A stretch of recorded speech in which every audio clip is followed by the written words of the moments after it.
ಪ್ರೇಕ್ಷಕ ಮಹಾಪ್ರಭುಗಳಿಗೆ ಕಾಕಾನ ನಮಸ್ಕಾರಗಳು. ರಿಯಲ್ ಮರ್ಕೆರ ಸಹಯೋಗದೊಂದಿಗೆ ಕಾಕಾ ಜೊತೆ ಈ ವಾರದ ಸಿನಿಮಾ ಕಾರ್ಯಕ್ರಮಕ್ಕೆ ನಿಮಗೆಲ್ಲರಿಗೂ ಸ್ವಾಗತ.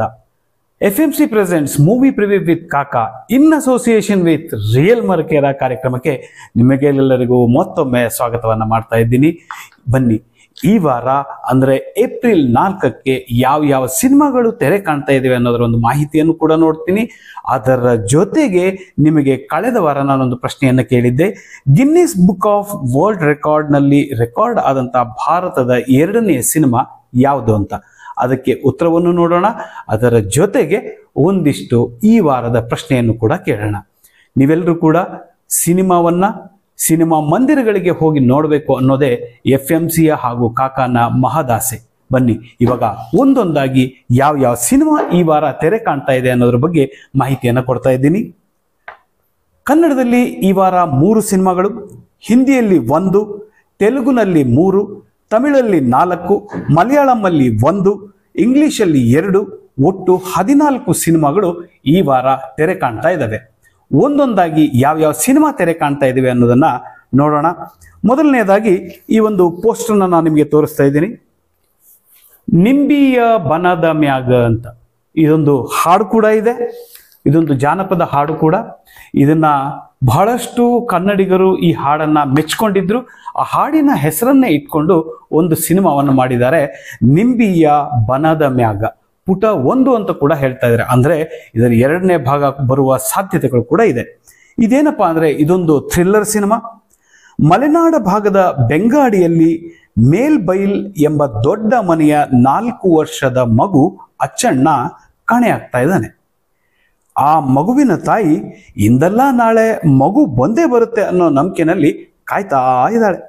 ಕಾಲ ಉರುಳಿದಂತೆ 25 ವರ್ಷದ ನಂತರ ಮೇಲ್ಬೈಲ್ ದೊಡ್ಡ ಮನೆಯಲ್ಲಿ ಸಂತೋಷದ ವಾತಾವರಣ. ಕಾರಣ, ಕಳೆದು ಹೋದ ಮಗ ಅಚ್ಚಣ್ಣ ಬಂದಿದ್ದಾನೆ. ಮುಂದೆ ಏನು ಅನ್ನೋದನ್ನ ಈ ನಿಂಬಿಯ ಬನದ ಮ್ಯಾಗ ಪುಟ 1ನೇ ಒಂದು ಸಿನಿಮಾವನ್ನ ನೀವು ನೋಡಬೇಕು. ವಿ ಮಾದೇಶ್ ನಿರ್ಮಾಣದ ಈ ಸಿನಿಮಾಗೆ ಅಶೋಕ್ ಕಡಬ ಅವರು ಕಥೆ ಬರೆದು ಆಕ್ಷನ್ ಕಟ್ ಹೇಳಿದ್ದಾರೆ. ವರನಟ ಡಾಕ್ಟರ್ ರಾಜ್ಕುಮಾರ್ ಅವರ ಮಗಳು ಲಕ್ಷ್ಮಿ, ಅವರ ಮಗ ಷಣ್ಮುಗ ಗೋವಿಂದರಾಜ್ ಈ ಸಿನಿಮಾ ಮೂಲಕ ಕನ್ನಡ ಚಿತ್ರರಂಗವನ್ನ ಪ್ರವೇಶ ಮಾಡ್ತಾ ಇದ್ದಾರೆ. ಅವರಿಗೆ ನಾಯಕಿಯಾಗಿ ತನುಶ್ರೀ ಅಭಿನಯಿಸಿದ್ದಾರೆ. ಮೇಘಮಾಲೆ ಸಿನಿಮಾ ಖ್ಯಾತಿಯ ಸುನಾದ್ ರಾಜ್ ಕೂಡ ಈ ಸಿನಿಮಾದಲ್ಲಿ ಅಭಿನಯಿಸಿದ್ದಾರೆ. ಛಾಯಾಗ್ರಹಣವನ್ನ ಸಿದ್ದು ಕಾಂಚನಹಳ್ಳಿ, ಸಂಗೀತವನ್ನ ಕಾರ್ತಿಕ್ ವೆಂಕಟೇಶ್, ಕೊರಿಯೋಗ್ರಫಿ ಮದನ್ ಹರಿಣಿ, ತಾರಾಗಣದಲ್ಲಿ ಎಡಕಲ್ಲು ಗುಡ್ಡದ ರಾಮಕೃಷ್ಣ, ಪದ್ಮಾವಸಂತಿ, ಸಂದೀಪ್ ಮಲನಿ, SB ಮೂಗು ಸುರೇಶ್, ಸಂಗೀತ ಹಾಗೂ ಪಂಕಜ್ ನಾರಾಯಣ ಅವರು ಕೂಡ ಈ ಸಿನಿಮಾದಲ್ಲಿ ಅಭಿನಯಿಸಿದ್ದಾರೆ. ಪುಟ 2 ಕೂಡ ಇದರ ಚಿತ್ರೀಕರಣ ಭರದಿಂದ ಸಾಗ್ತಾ ಇದೆ ಅಂತ ಚಿತ್ರತಂಡ ಹೇಳಿದೆ. ಈ ಸಿನಿಮಾಗೆ ನಾವು ಯಶಸ್ವಿ ಆಗಲಿ ಅಂತ FMC ವತಿಯಿಂದ ಹಾರೈಸೋಣ. ನೀವೆಲ್ಲರೂ ಕೂಡ ಈ ಸಿನಿಮಾವನ್ನ ಚಿತ್ರಮಂದಿರಕ್ಕೆ ಹೋಗಿ ನೋಡಿ ಅಂತ ನಾನು ನಿಮ್ಮಲ್ಲಿ ವಿನಂತಿಸ್ಕೊಳ್ತಾ ಇದ್ದೇನೆ. ಇನ್ನ ಮುಂದಿನ ಸಿನಿಮಾವನ್ನ ನೋಡೋದಾದ್ರೆ, ಇದೊಂದು ಸಿನಿಮಾದ ಹೆಸರು ನಿಮ್ದೇ ಕತೆ ಅಂತ ಅಲ್ವಾ. ನಿಮ್ದೇ ಕತೆ ಏಪ್ರಿಲ್ 4ಕ್ಕೆ ಇದು ರಿಲೀಸ್ ಆಗ್ತಾ ಇದೆ. ಇದು ಫ್ಯಾಮಿಲಿ ಕಾಮಿಡಿ ಸಿನಿಮಾ ಅಂತ ಚಿತ್ರತಂಡ ಹೇಳ್ಕೊಂಡಿದೆ. ಇದೊಂದು ಹಾಸ್ಯಮಯ, ಭಾವನಾತ್ಮಕ ಹಾಗೂ ಸ್ವಲ್ಪ ಸಸ್ಪೆನ್ಸ್ ಹೊಂದಿರುವಂತ ಸಿನಿಮಾ. ಬಹುತೇಕ ಹೊಸಬರಿಂದಲೇ ಕೂಡಿರುವಂತಹ ಈ ಸಿನಿಮಾದಲ್ಲಿ ಅಭಿಲಾಷ್ ದಳಪತಿ ಹಾಗೂ ರಾಶಿಕಾ ಶೆಟ್ಟಿ ಜೋಡಿಯಾಗಿದ್ದಾರೆ. ಬ್ಲೂ ಸ್ಕೈ ಸ್ಟುಡಿಯೋದ ಬ್ಯಾನರ್ ನಡಿಯಲ್ಲಿ ಶ್ರೀನಿವಾಸ್ ರೆಡ್ಡಿ ಹಾಗೂ ಅರವಿಂದ್ US ನಿರ್ಮಾಣದ ಈ ಸಿನಿಮಾವನ್ನ CS ರಾಘವೇಂದ್ರ ಅವರು ಕಥೆ ಗೀತ ರಚನೆ ಮಾಡಿ ಆಕ್ಷನ್ ಕಟ್ ಕೂಡ ಹೇಳಿದ್ದಾರೆ. ಬೆಂಗಳೂರು ಹಾಗೂ ಮೈಸೂರಿನ ಸುತ್ತಮುತ್ತ ಇದರ ಚಿತ್ರೀಕರಣವಾಗಿದೆ. ಸಂಗೀತವನ್ನ ಪ್ರವೀಣ್ ನಿಕೇತನ್, ಛಾಯಾಗ್ರಹಣವನ್ನ ಪ್ರಶಾಂತ್ ಸಾಗರ್, ಸಂಕಲನವನ್ನ ಸುನಿಲ್ S, ತಾರಾಗಣದಲ್ಲಿ ಅಭಿಲಾಷ್ ದಳಪತಿ, ರಾಶಿಕಾ ಶೆಟ್ಟಿ, ಸಿಹಿ ಕಹಿ ಚಂದ್ರು, ಕಾಮಿಡಿ ಕಿಲಾಡಿ ಖ್ಯಾತಿಯ ಮನೋಹರ್ ಗೌಡ, ರೇಷ್ಮಾ ವಿ ಗೌಡ, KV ಮಂಜಯ್ಯ ಹಾಗೂ ಜ್ಯೋತಿ ಮುರೂರ್ ಈ ಸಿನಿಮಾದಲ್ಲಿ ಅಭಿನಯಿಸಿದ್ದಾರೆ. ಈ ಸಿನಿಮಾಗೆ ನಾವು ಬೆಸ್ಟ್ ಆಫ್ ಲಕ್ ಹೇಳೋಣ. ನೀವೆಲ್ಲರೂ ಕೂಡ ಈ ಸಿನಿಮಾವನ್ನ ಚಿತ್ರಮಂದಿರಕ್ಕೆ ಹೋಗಿ ನೋಡಿ ಅಂತ ಮತ್ತೊಮ್ಮೆ ನಿಮ್ಮಲ್ಲಿ ಕೇಳ್ಕೊಳ್ತಾ ಇದ್ದೇನೆ. ಇನ್ನ ಮುಂದಿನ ಸಿನಿಮಾವನ್ನ ನೋಡೋದಾದ್ರೆ, ಈ ಸಿನಿಮಾದ ಪೋಸ್ಟರ್ನ ನಾನು ನಿಮ್ಗೆ ತೋರಿಸ್ತಾ ಇದ್ದೀನಿ. ಕಾಟನ್ ಪೇಟ್ ಗೇಟ್ ಅಂತ ಒಂದು ವಿಷಯ ನಾನು ಹೇಳಬೇಕು, ಈ ಕಾಟನ್ ಪೇಟ್ ಗೇಟ್ ಅನ್ನೋದು ಪತ್ರಿಕೆಗಳಲ್ಲಿ ಪ್ರಕಟವಾಗಿದೆ, ಆದರೆ ಸದ್ಯಕ್ಕೆ ಇನ್ನು ಯಾವ ಲಿಸ್ಟಿಂಗ್ ಅಲ್ಲೂ ಕೂಡ ಬಂದಿಲ್ಲ. ಆದರೂ ಕೂಡ ಪತ್ರಿಕೆಯಲ್ಲಿ ಪ್ರಕಟವಾಗಿದ್ದಕ್ಕೆ ನಾನು ಈ ವಿಷಯವನ್ನ ನಿಮ್ಮ ಹತ್ರ ಹೇಳ್ತಾ ಇದ್ದೀನಿ. ಏನಿದು ಕಾಟನ್ ಪೇಟ್ ಗೇಟ್? ಇದೊಂದು ಪ್ಯಾನ್ ಇಂಡಿಯಾ ಸಿನಿಮಾ ಅಂತ ಹೇಳ್ತದೆ ಚಿತ್ರತಂಡ. ಇದು ಕನ್ನಡ, ತೆಲುಗು, ತಮಿಳು ಹಾಗೂ ಹಿಂದಿಯಲ್ಲಿ ಬಿಡುಗಡೆ ಆಗ್ತಾ ಇದೆ. ಸಸ್ಪೆನ್ಸ್ ಕ್ರೈಮ್ ಥ್ರಿಲ್ಲರ್ ಈ ಸಿನಿಮಾದಲ್ಲಿ ಏನಿದೆ ಅನ್ನೋದನ್ನ ನೋಡೋಣ. ಇದೊಂದು ಮಾಸ್ ಸಿನಿಮಾ. ಕ್ರೈಮ್ ಆಕ್ಷನ್ ಸೀನ್ಗಳಿಗೆ ಸೆಡ್ಡು ಹೊಡೆಯುವಂತಿದೆ. ಇದೊಂದು ಸತ್ಯಕತೆ ಅಂದಿರುವ ಚಿತ್ರತಂಡ ವಿಭಿನ್ನ ಕಥಾ ಹಂದರ ಹೊಂದಿರುವ ಸಿನಿಮಾ ಅಂತ ಹೇಳ್ತಾ ಇದೆ. ಹ್ಯಾಟ್ರಿಕ್ ಹೀರೋ ಶಿವರಾಜ್ ಕುಮಾರ್ ಅಭಿನಯಿಸಿದ ಯುವರಾಜ ಸೇರಿದಂತೆ ಅನೇಕ ಸೂಪರ್ ಹಿಟ್ ಚಿತ್ರಗಳನ್ನ ನೀಡಿದಂತಹ RS ಪ್ರೊಡಕ್ಷನ್ ಅಡಿಯಲ್ಲಿ RS ಶ್ರೀನಿವಾಸ್ ಈ ಸಿನಿಮಾವನ್ನ ನಿರ್ಮಾಣ ಮಾಡಿದ್ದಾರೆ. ವೈ ರಾಜ್ಕುಮಾರ್ ಈ ಸಿನಿಮಾಗೆ ಆಕ್ಷನ್ ಕಟ್ ಹೇಳಿದ್ದಾರೆ. ನಾಯಕನಾಗಿ ವೇಣುಗೋಪಾಲ್ ಅಭಿನಯಿಸ್ತಾ ಇದ್ದಾರೆ. ಬೆಂಗಳೂರು ಹಾಗೂ ಹೈದರಾಬಾದ್ ಸುತ್ತಮುತ್ತ ಈ ಒಂದು ಸಿನಿಮಾದ ಚಿತ್ರೀಕರಣವನ್ನ ನಡೆಸಲಾಗಿದೆ. ಸಂಗೀತವನ್ನ NS ಪ್ರಸು, ಛಾಯಾಗ್ರಹಣವನ್ನ ಯೋಗಿ ರೆಡ್ಡಿ ಹಾಗೂ ಚಿಡತಾಲ್ ನವೀನ್ ಜಂಟಿಯಾಗಿ ಮಾಡಿದ್ದಾರೆ. ಸಂಕಲನವನ್ನ ಶಿವಸರ್ವಿಣಿ, ತಾರಾಗಣದಲ್ಲಿ ವೇಣುಗೋಪಾಲ್, ಯಶವಂತ್, ಸುರಭಿ ತಿವಾರಿ, ಅನುಷಾ ಜೈನ್, ಸುಧೀಕ್ಷಾ, ಕಿಸ್ಲೆ ಚೌಧರಿ ಹಾಗೂ ಪಾರ್ಥು ಅವರು ಅಭಿನಯಿಸಿದ್ದಾರೆ. ಈ ಸಿನಿಮಾಗೂ ಕೂಡ ನಾವು ಬೆಸ್ಟ್ ಆಫ್ ಲಕ್ ಅನ್ನ ಹೇಳೋಣ. ಇದು ಈ ವಾರ ಅಂದ್ರೆ ಏಪ್ರಿಲ್ 4ಕ್ಕೆ ಬಿಡುಗಡೆ ಆಗ್ತಾ ಇರತಕ್ಕಂತಹ 3 ಕನ್ನಡದ ಸಿನಿಮಾಗಳು. ಇನ್ನ ಬೇರೆ ಭಾಷೆಯ ಸಿನಿಮಾಗಳನ್ನ ನೋಡೋದಾದ್ರೆ ಈ ಬಾರಿ ಹಿಂದಿನಲ್ಲಿ ಒಂದು ಸಿನಿಮಾ ರಿಲೀಸ್ ಆಗ್ತಾ ಇದೆ. ಅದ್ರ ಹೆಸರು ಸಾರಿ ಅಂತ. ಸಾರಿ ಅಂದ್ರೆ ನೀವು ಉಟ್ಕೊಳ್ತಾ ಇರ್ತಿರಲ್ಲ ಸಾರಿ, ಆ ಸಾರಿ ಅಲ್ಲ. ಇದು ಇನ್ನೊಂದು ಸಾರಿ ಅಂದ್ರೆ ಇಂಗ್ಲಿಷ್ ನಲ್ಲಿ ಇರ್ತಕ್ಕಂಥ ಸ್ವಾರಿ ಅನ್ನುವಂತ ಒಂದು ಶಬ್ದ. ಇದು ಎರಡನ್ನೂ ಕೂಡ ಇದು ಒಳಗೊಂಡಿದೆ. ಅಂದ್ರೆ ಸಾರಿ ಕೂಡ ಇದೆ, ಸ್ವಾರಿ ಕೂಡ ಇದೆ. ಇದು ತೆಲುಗು, ಹಿಂದಿ, ತಮಿಳು ಹಾಗೂ ಮಲಯಾಳಂ ಅಲ್ಲಿ ರಿಲೀಸ್ ಆಗ್ತಾ ಇದೆ. ಇದೊಂದು psychological crime thriller cinema. Ram Gopal Varma ಅವರ ಕಥೆಗೆ ಗಿರಿಕೃಷ್ಣ ಕಮಲ್ ಅವರ ನಿರ್ದೇಶನ ಇದೆ. ಆರಾಧ್ಯಾದೇವಿ ಹಾಗೂ ಸತ್ಯ ಯದು ಮುಖ್ಯ ಪಾತ್ರದಲ್ಲಿದ್ದಾರೆ. ಇನ್ನ ತೆಲುಗು ಸಿನಿಮಾಗಳು 3 ಸಿನಿಮಾಗಳು ತೆರೆ ಕಾಣ್ತಾ ಇದ್ದಾವೆ. ಋಷಭ ಅನ್ನುವಂತಹ ಒಂದು ಸಿನಿಮಾ, ಮೂಲತಃ ಇದು ತೆಲುಗು. ಅದರ ಜೊತೆಯಲ್ಲಿ ತಮಿಳು ಹಾಗೂ ಕನ್ನಡ, ಹಿಂದಿನಲ್ಲೂ ಕೂಡ ಈ ಸಿನಿಮಾ ತೆರೆ ಕಾಣ್ತಾ ಇದೆ. ಇದೊಂದು ಆಕ್ಷನ್ ಅಡ್ವೆಂಚರಸ್ ಫ್ಯಾಂಟಸಿ ಸಿನಿಮಾ ಅಂತ ಹೇಳ್ತಾ ಇದ್ದಾರೆ. ಆಮೇಲೆ LYF ಅಂದ್ರೆ ಲವ್ ಯುವರ್ ಫಾದರ್ ಅನ್ನುವಂತಹ ಒಂದು ಫ್ಯಾಮಿಲಿ ಸಿನಿಮಾ. 28 ಡಿಗ್ರಿ ಸೆಲ್ಸಿಯಸ್ ಅನ್ನುವಂತಹ ಒಂದು ರೊಮ್ಯಾಂಟಿಕ್ ಥ್ರಿಲ್ಲರ್ ಸಿನಿಮಾ ಕೂಡ ತೆಲುಗುನಲ್ಲಿ ಈ ಬಾರಿ ತೆರೆ ಕಾಣ್ತಾ ಇದೆ. ಇನ್ನು ತಮಿಳು ಸಿನಿಮಾಗಳು ಒಟ್ಟು 4 ಸಿನಿಮಾಗಳು ತೆರೆ ಕಾಣ್ತಾ ಇದ್ದಾವೆ. EMI ಅನ್ನುವಂತಹ ಒಂದು ಸಿನಿಮಾ. EMI ಅಂದ್ರೆ ನಿಮಗೆ ಗೊತ್ತಿರಬಹುದು, ನೀವು ಬ್ಯಾಂಕಲ್ಲಿ ಲೋನ್ ಅನ್ನ ತಗೊಂಡು ಏನೋ ಒಂದು ಸಾಲವನ್ನ ತಗೊಂಡು ಮಾಡಿದಾಗ ನೀವು ಅದನ್ನ ಕಟ್ತಾ ಹೋಗ್ತೀರಾ ಪ್ರತಿ ತಿಂಗಳು. ಹೀಗಾಗಿ ಅದನ್ನ ನಾವು EMI ಅಂತ ಕರಿತಾ ಇದ್ದೀವಿ. ಸೊ ಅದನ್ನೇ ಇಟ್ಕೊಂಡು ಒಂದು ಸಿನಿಮಾ ತೆಲುಗುನಲ್ಲಿ ಮಾಡಿದ್ದಾರೆ. ಇನ್ನೊಂದು ಕೆಟ್ಟವನ್ನ ಪೆರಡತ್ ನಲ್ಲವಂಡ ಅನ್ನುವಂತಹ ಒಂದು action comedy fantasy romantic cinema. ಕಾಮು ಕಾಪಿ ಅನ್ನುವಂತಹ ಒಂದು ತಮಿಳು ಸಿನಿಮಾ. ತರಪಾಡೈ ಅನ್ನುವಂತಹ ಒಂದು ತಮಿಳು ಆಕ್ಷನ್ ಸಿನಿಮಾ ಕೂಡ ಈ ವಾರ ತೆರೆ ಕಾಣ್ತಾ ಇದೆ.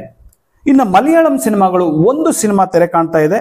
ಇದು ಲವ್ಲಿ ಅನ್ನುವಂತಹದ್ದು ಕಾಮಿಡಿ ಫ್ಯಾಂಟಸಿ ಸಿನಿಮಾ ಕೂಡ ಈ ವಾರ ತೆರೆ ಕಾಣ್ತಾ ಇದೆ.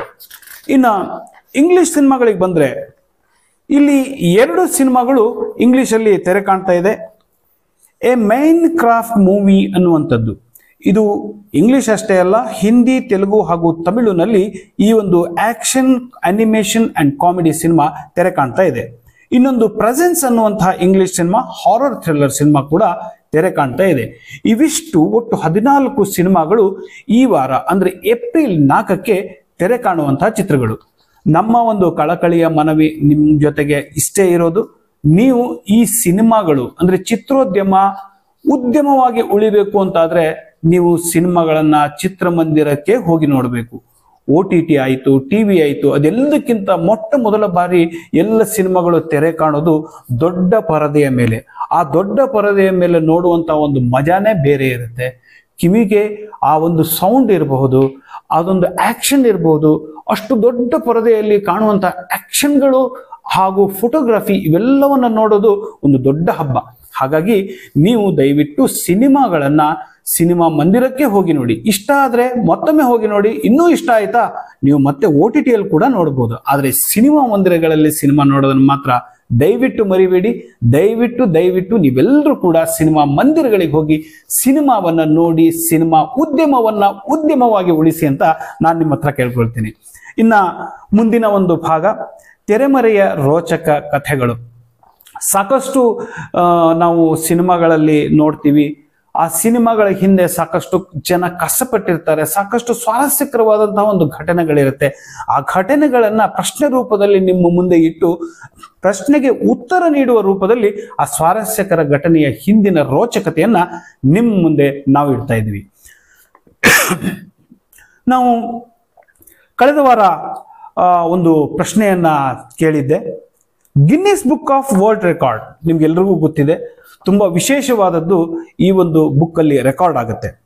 ಅಂಥದ್ರಲ್ಲಿ ಭಾರತದ ಒಂದು 2ನೇ ಸಿನಿಮಾ ಒಂದು ರೆಕಾರ್ಡ್ ಆಯಿತು. ಯಾಕೆ ರೆಕಾರ್ಡ್ ಆಯಿತು, ಆ ಸಿನಿಮಾ ಯಾವುದು ಅನ್ನೋದ್ರ ಬಗ್ಗೆ ಒಂದು ಮಾಹಿತಿಯನ್ನ ನಾನು ನಿಮಗೆ ಉತ್ತರ ರೂಪದಲ್ಲಿ ಕೊಡ್ತಾ ಇದ್ದೀನಿ. ನೋಡಿ, ಇದೊಂದು ಶಾಂತಿ ಅನ್ನುವಂತಹ ಒಂದು ಕನ್ನಡದ cinema Guinness book of world ಅಲ್ಲಿ ರೆಕಾರ್ಡ್ ಆಯಿತು. ಇದು 2005ರಲ್ಲಿ ಬಿಡುಗಡೆ ಆಯಿತು.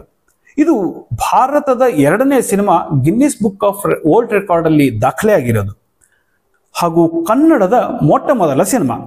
ಯಾಕೆ ಇದು ಅಲ್ಲಿ ದಾಖಲೆ ಆಯಿತು ಅಂದ್ರೆ, ಒಂದು ಸಿನಿಮಾದಲ್ಲಿ ಅತಿ ಕಡಿಮೆ ಪಾತ್ರವರ್ಗವನ್ನು ಹೊಂದಿದ ವಿಭಾಗದಲ್ಲಿ ಈ ಒಂದು ಪ್ರಶಸ್ತಿಯನ್ನ ಈ ಸಿನಿಮಾ ಗಳಿಸಿದೆ. ಅಂದ್ರೆ ಈ ಸಿನಿಮಾದಲ್ಲಿ ಇದ್ದದ್ದು ಕೇವಲ ಒಬ್ಬ ನಟಿ. ಈ ಸಿನಿಮಾದಲ್ಲಿ ಭಾವನಾ ಒಬ್ಬರೇ ನಟಿಸಿದ್ರು. ಸಿನಿಮಾಗೆ ಬರೋದಕ್ಕೂ ಮೊದಲು ಅವರ ಹೆಸರು ನಂದಿನಿ ರಾಮಣ್ಣ ಅಂತ. ಬರಗೂರು ರಾಮಚಂದ್ರಪ್ಪ ಅವರು ಈ ಸಿನಿಮಾವನ್ನ ನಿರ್ದೇಶನ ಮಾಡಿದ್ರು. ಅವರು ಒಬ್ಬ ಪ್ರಬಂಧಕಾರ, ಗೀತರಚನೆಕಾರ, ಚಿತ್ರಕಥೆಗಾರ, ಚಲನಚಿತ್ರ ನಿರ್ದೇಶಕ, ಸಮಾಜವಾದಿ, ಬರಹಗಾರ, ಕಾದಂಬರಿಕಾರ. ಶಾಂತಿ ಸಿನಿಮಾ ಮೂಲಕ ವಿಭಿನ್ನ ಮುಖಗಳನ್ನ ಚಿತ್ರಿಸಲಿಕ್ಕೆ ನಿರ್ಧಾರ ಮಾಡ್ತಾರೆ. ವಿಶ್ವಸಂಸ್ಥೆಯು ಉತ್ತೇಜಿಸಿದ ಮಾನವ ಮೌಲ್ಯಗಳೊಂದಿಗೆ ಯಾವುದೇ ರಾಜಿ ಮಾಡಿಕೊಳ್ಳದೆ ಭಯೋತ್ಪಾದನೆಯ ವಿರುದ್ಧ ಹೋರಾಡುವ ವಿವಿಧ ಮಾರ್ಗಗಳ ಪರಿಕಲ್ಪನೆಗಳ ಸುತ್ತುವಂತಹ ಕಥೆನೇ ಈ ಒಂದು ಸಿನಿಮಾದ ವಿಷಯ ಆಗಿತ್ತು. ಶಾಂತಿ ಸಾಮಾನ್ಯವಾಗಿ ಸ್ತ್ರೀಲಿಂಗ ಅಂತ ಪರಿಗಣಿಸಲ್ಪಟ್ರೆ ಯುದ್ಧವು ಹೆಚ್ಚು ಪುಲ್ಲಿಂಗವಾಗಿದೆ ಅನ್ನೋ ಕಾರಣದಿಂದಾಗಿ ಮಹಿಳಾ ಪಾತ್ರವನ್ನ ಚಿತ್ರದ ಏಕೈಕ ನಟಿಯಾಗಿ ಆಯ್ಕೆ ಮಾಡಲಾಗಿದೆ ಅಂತಾರೆ ಬರಗೂರು ರಾಮಚಂದ್ರಪ್ಪ ಅವರು. ಇದು ಎಷ್ಟೊಂದು ರೋಚಕತೆಯಿಂದ ಕೂಡಿದೆ ಅಲ್ವಾ? ನೀವು ಎಲ್ಲಾದ್ರೂ ಈ ಸಿನಿಮಾ ಸಿಕ್ಕರೆ ಯೂಟ್ಯೂಬಲ್ಲಿ ಇರ್ಬೋದು ಅಥವಾ ಬೇರೆ ಯಾವುದಾದ್ರೂ OTT ನಲ್ಲಿರ್ಬೋದು, ದಯವಿಟ್ಟು ಹೋಗಿ ನೋಡಿ ಈ ಸಿನಿಮಾದ ಆಳ ಅಗಲವನ್ನ ಅರ್ಥ ಮಾಡಿಕೊಳ್ಳಿ ಅಂತ ನಾನು ನಿಮ್ಮಲ್ಲಿ ಕೇಳ್ಕೊಳ್ತೇನೆ.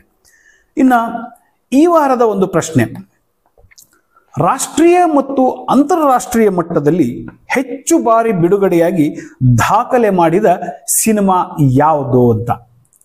ಇದರಲ್ಲಿ ಒಂದು ಹಿಂಟ್ ಕೊಡ್ತೇನೆ, ಆ ಸಿನಿಮಾ ಕನ್ನಡದ್ದೇ ಆಗಿದೆ.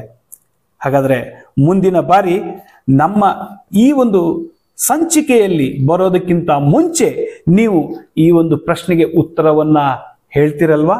ನಿಮ್ಮ ಉತ್ತರವನ್ನ ನಮ್ಮ ಕಾಮೆಂಟ್ ಬಾಕ್ಸ್ ಅಲ್ಲಿ ನೀವು ತಿಳಿಸಿ.